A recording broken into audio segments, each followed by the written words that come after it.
In May 2018, a shocking robbery and murder shattered the peace of a quiet little town. The victim was a beautiful, beloved pharmacist whose sudden death left everyone reeling. The police quickly identified the killer, but when the truth came to light, the sheer strangeness and horror of the case stunned all who heard it. The perpetrator had meticulously planned the crime for 9 long years, driven by a motive so unprecedented and twisted that people could only describe it as pure madness. So, what exactly happened that fateful year? Let's dive into this chilling tale of betrayal, deception, and a darkness that defies comprehension. Middleton, a small town nestled in North Yorkshire, England, is known for its industrial heritage and stunning coastal scenery. Once home to just 25 residents, it blossomed during the Industrial Revolution after iron deposits were discovered. At its peak, Middleton produced nearly a third of Britain's pig iron, earning it the nickname Iron City. Amid this hard-working community lived a couple admired by all, Mitesh Patel and Jessica Patel. Married for 9 years, they ran a pharmacy together in the town, serving with dedication and often providing free medicine to those in need. To the townsfolk, they were a model pair, kind, generous, and deeply respected. But on the evening of May 14th, 2018, a Monday that seemed ordinary, a horrifying tragedy struck. At 8:20 p.m., the police received a frantic call. On the line was Mitesh Patel, screaming in anguish, "Police, come quick! My wife! Someone's hurt my wife!" Within minutes, squad cars and ambulances raced to the scene, shaking the sleepy town awake. Word spread that the beloved couple was involved, and disbelief rippled through the streets as neighbors gathered, desperate for answers.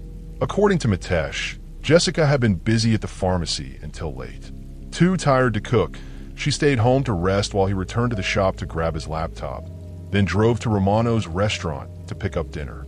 He never imagined that in the short time he was gone, a nightmare would unfold.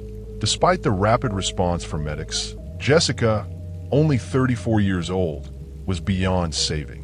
She was found slumped in the living room, her wrists and ankles bound tightly with duct tape, purple strangulation marks circling her swollen neck.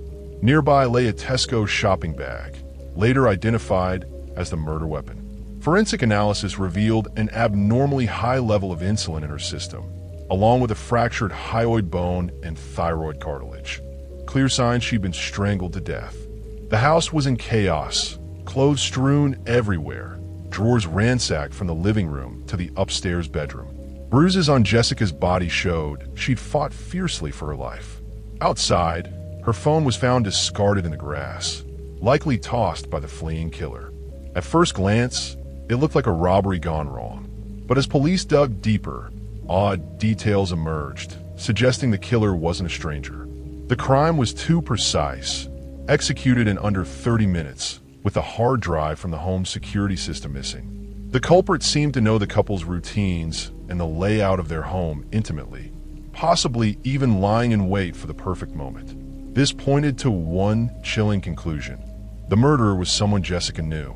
Jessica Patel, born in 1983 in Leeds, a bustling British city, was of Indian descent and held UK citizenship. The eldest of 6 siblings, she was a lively, romantic soul from a young age, far from the calm, mature demeanor typical of firstborns.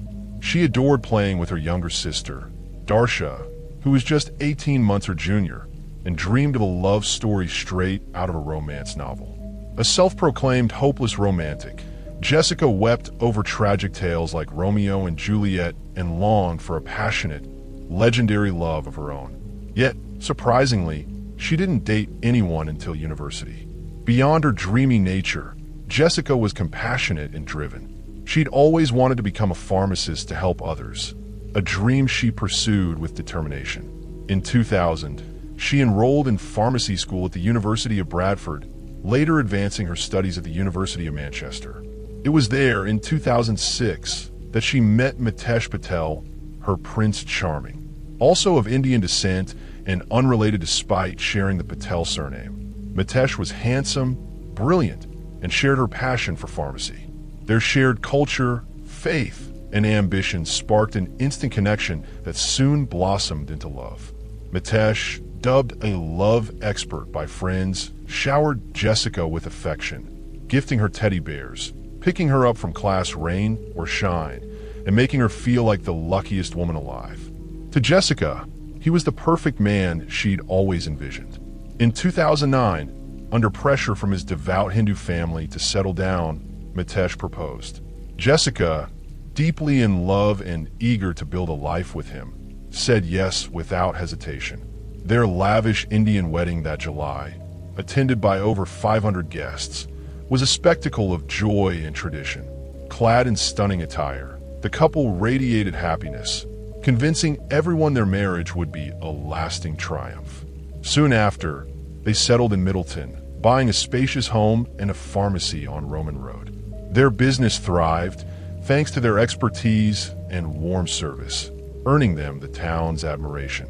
Jessica felt her life was finally complete until everything unraveled. The investigation hit a snag early on. Jessica and Mitesh were known for their kindness, with no enemies or disputes to suggest a motive. Typically, in cases like this, the spouse is the prime suspect, but neighbors swore the couple's marriage was rock solid. Mitesh's alibi, Jim, then Pizza Run, checked out on surveillance footage. After Jessica's death, he appeared devastated, clutching her belongings, sobbing uncontrollably, and refusing to eat.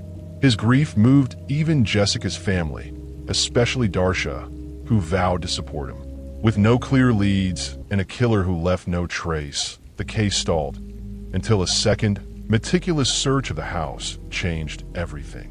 Under the upstairs bedroom bed, inside a suitcase of clothes, police found the missing security hard drive. Its footage revealed a bombshell. No stranger had entered the home that night. Jessica returned home, followed by Mitesh leaving and coming back later. In the half hour he claimed the killer struck, no one else appeared. This contradicted his story entirely. Then, faint scratches were noticed on Mitesh's neck, marks he brushed off as gym injuries, though they looked suspiciously like fingernail gouges. Doubts mounted, and a covert investigation into Mitesh began. Friends revealed a stark truth. The couple's marriage wasn't the fairy tale it seemed. Shortly after their wedding, Mitesh grew distant, their intimacy fading to nothing for years. His displays of grief now seemed theatrical, especially as forensics pinned Jessica's time of death to when Mitesh was still home. Arrested and confronted with the evidence, Mitesh became the top suspect.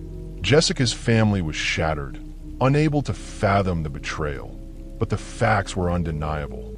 Initially, police suspected a marital rift as the motive, but the deeper they dug, the darker the story grew. Neighbors recalled Mitesh callously predicting Jessica's trusting nature would get her hurt, words that now chilled them. Co-workers described his temper, yelling, smashing things, even injuring Jessica in fits of rage. She endured it silently, conditioned to tolerate his abuse. Her cousin Guy recalled their marriage souring fast, with Mitesh controlling her every move, once violently stopping her from visiting her dying grandfather. Darsha shared a critical clue. Jessica suspected Mitesh was cheating, often catching him sneaking off to make long, secretive calls. When she confronted his family, they blamed her for not bearing children, crushing her spirit. Then came the gut punch. Police discovered Mitesh had been secretly taking drugs to render himself infertile. All the years Jessica was berated for not conceiving, he'd ensured it was impossible. Jessica adored children and yearned to be a mother. Despite their fractured marriage, she clung to hope, undergoing 3 grueling IVF attempts, all failures. The toll left her depressed, her mental and physical health crumbling under Mitesh's abuse. In May 2015, a 4th IVF round succeeded. The embryo was ready for implantation the next month. Elated, Jessica told everyone she'd finally be a mom, only to be brutally killed 5 days later, her dreams snuffed out by the man she trusted most. Why didn't she leave? Love tethered her to Mitesh, a flickering hope he'd change. Her Indian heritage also bound her. Divorce was a shameful taboo, risking ostracism from family and society. She endured, praying for the family she craved.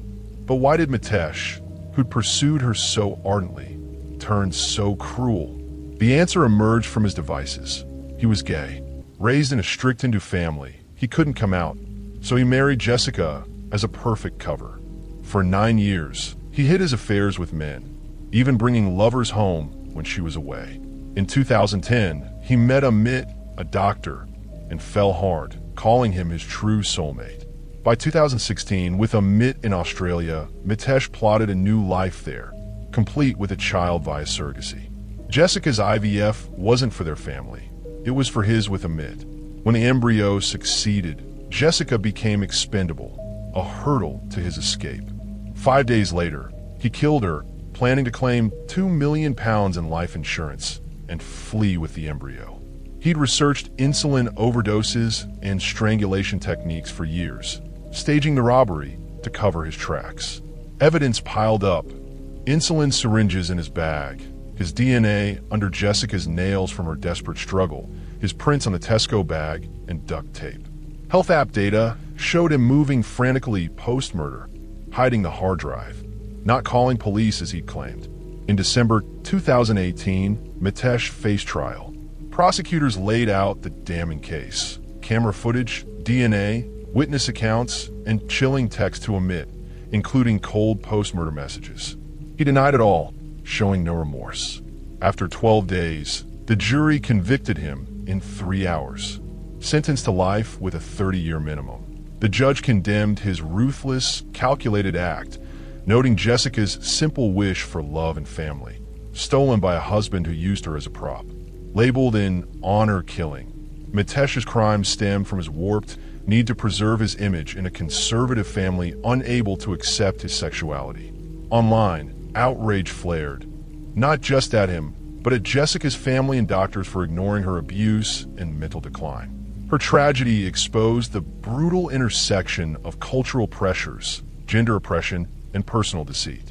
From a criminal psychology perspective, Mitesh exemplifies a narcissist with sociopathic traits. His meticulous planning, lack of empathy, and ability to feign grief reveal a mind driven by self-preservation and entitlement. Jessica's death wasn't impulsive. It was the culmination of years of manipulation, fueled by a desire to escape consequences and craft a new identity. This case underscores how societal stigma can distort human behavior into monstrous acts, leaving victims like Jessica to pay the ultimate price. What are your thoughts on this haunting tale? Share them below as we reflect on the lessons it leaves behind.